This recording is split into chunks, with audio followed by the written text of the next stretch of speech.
2025 সালের মাধ্যমিক ইংরাজি পরীক্ষার জন্য কিছু গুরুত্বপূর্ণ তথ্য। সিন যেগুলো আসে, একটা প্রোজ এবং একটা পোয়েম। প্রোজ থেকে আসার সম্ভাবনা হচ্ছে দ্য ক্যাট এবং আওয়ার রানঅ্যাওয়ে কাইট, এই দুটো গল্প আসার সম্ভাবনা বেশি। এবং কবিতা পোয়েম, সেটা আসার সম্ভাবনা হচ্ছে দ্য স্নেল এবং ফেবেল। কবিতার যারা লিখেছে অর্থাৎ কবিদের নামগুলো মনে রাখা প্রয়োজন। এবং এই সিন তুলেই দেওয়া থাকে, গল্পটার অংশটাও দেওয়া থাকে এবং কবিতার অংশটাও দেওয়া থাকে। যে প্রশ্নগুলি থাকে সেগুলো একটু মিলিয়ে দেখলে পরেই, লাইনগুলো একটু মিলিয়ে খুঁজে দেখলে পরেই উত্তরগুলো সহজেই পাওয়া যায়। আনসিন প্যাসেজটি কমসে কম, আনসিনের ক্ষেত্রে যেটা আসে সেটা কমসে কম 3 থেকে 4 বার ভালো করে পড়তে হবে। এবং সে পড়ার সময়তেই যে শব্দগুলি একটুখানি অচেনা লাগবে সেগুলো উল্লেখ করে আন্ডারলাইন করা যেতে পারে এবং শেষে তার রাবার দিয়ে বা ইরেজার দিয়ে মুছে দেওয়া যেতে পারে।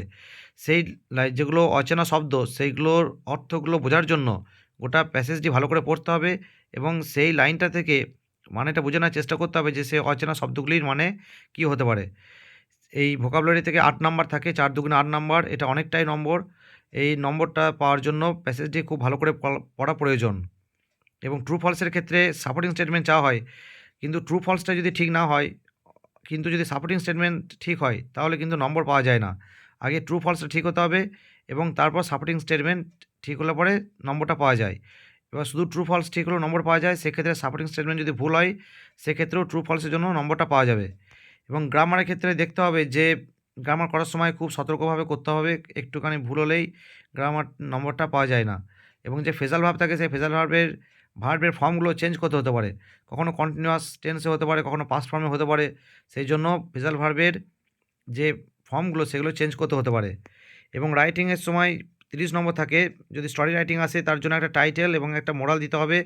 টাইটেলের প্রথম অক্ষরগুলো সবই বড় হাতের হয়, আর্টিকেল প্রিপোজিশন বাদে। প্যারাগ্রাফের বায়োগ্রাফির ক্ষেত্রেও একটা করে টাইটেল লাগবে, টাইটেলগুলো প্রথম অক্ষরগুলো সবই বড় হাতের হয়। এবং লেটারের ক্ষেত্রে তার যে বিভিন্ন অংশগুলো আছে, যাকে অ্যাড্রেস করা হচ্ছে, যাকে উদ্দেশ্য করে লেখা হচ্ছে, তার সাবজেক্ট, বডি ম্যাটার, শেষে যে লিখছে তার নাম, বাঁদিকে অফিসিয়াল চিঠি হলে পরে জায়গা এবং তারিখ, এবং যদি বন্ধুবান্ধব আত্মীয়স্বজনদের চিঠি হয় তাহলে বাঁদিকের নিচে যে যাকে উদ্দেশ্য করে লিখছে তার অ্যাড্রেসটা হয়। এবং যদি অফিসিয়াল চিঠি হয় বা এডিটোরিয়াল চিঠি হয় তাহলে ওপরে ডান দিকে কিছু লিখতে হয় না, কিন্তু বাঁ দিকে নিচে জায়গা এবং তারিখ সেটা লিখতে হয়।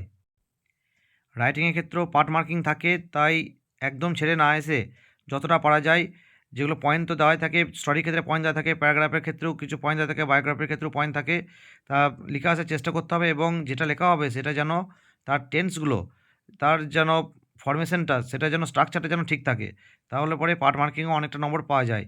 অনেকে কী করে পুরোটাই ছেড়ে দিয়ে আসে অথবা শুধু কোশ্চেনটা লিখে দেয়, সেটা না করে ছোটো ছোটো যাতে বাক্য তৈরি করা যায় এবং সেটা যাতে তার ফরম্যাটটা বা স্ট্রাকচারটা যদি সঠিকভাবে লেখা যায় তাহলেই কিছুটা নম্বর হলো 10-এর মধ্যে 4-5ও যদি পাওয়া যায় তাহলেও সেখানে অনেকটা নম্বর উঠে আসে।